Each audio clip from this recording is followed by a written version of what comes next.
So I'm really pleased to be invited to speak at the launch of the Economic Policy Research Centre's project to understand the impact of COVID on the involvement of women in businesses in Georgia and to develop measures to reduce the damage that COVID has caused.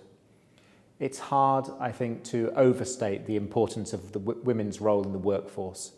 Time after time, international studies have shown that when more women work, economies grow. And that benefits absolutely everyone in society, not just the women themselves. It's been estimated that, in general, gender gaps can cost an economy up to 15% of GDP. And sadly, in Georgia, that gender gap is absolutely alive and well.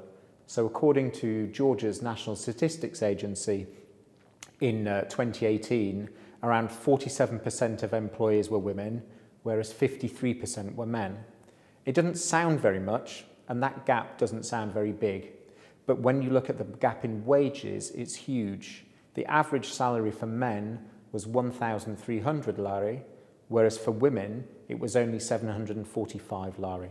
That's a huge difference. And the impact of COVID is huge. Early reports suggest that the impact of COVID on women has been particularly hard. Because women entrepreneurs mainly work in the service sector, in tourism, and perhaps in retail, the impact of COVID has been particularly severe. So early statistics show that nearly 90% of those people made unemployed as a result of COVID were women.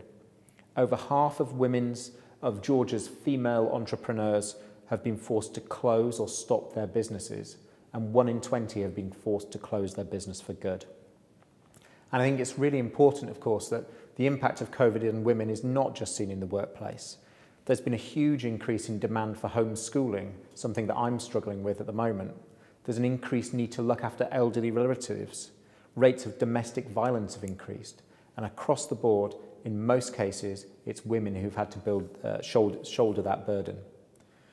There's already some early information out there on the disproportionate impact of COVID on women.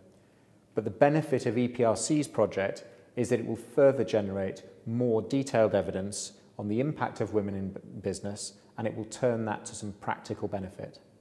So it will support the preparation of a handbook for women entrepreneurs to support them to grow their businesses in these difficult times.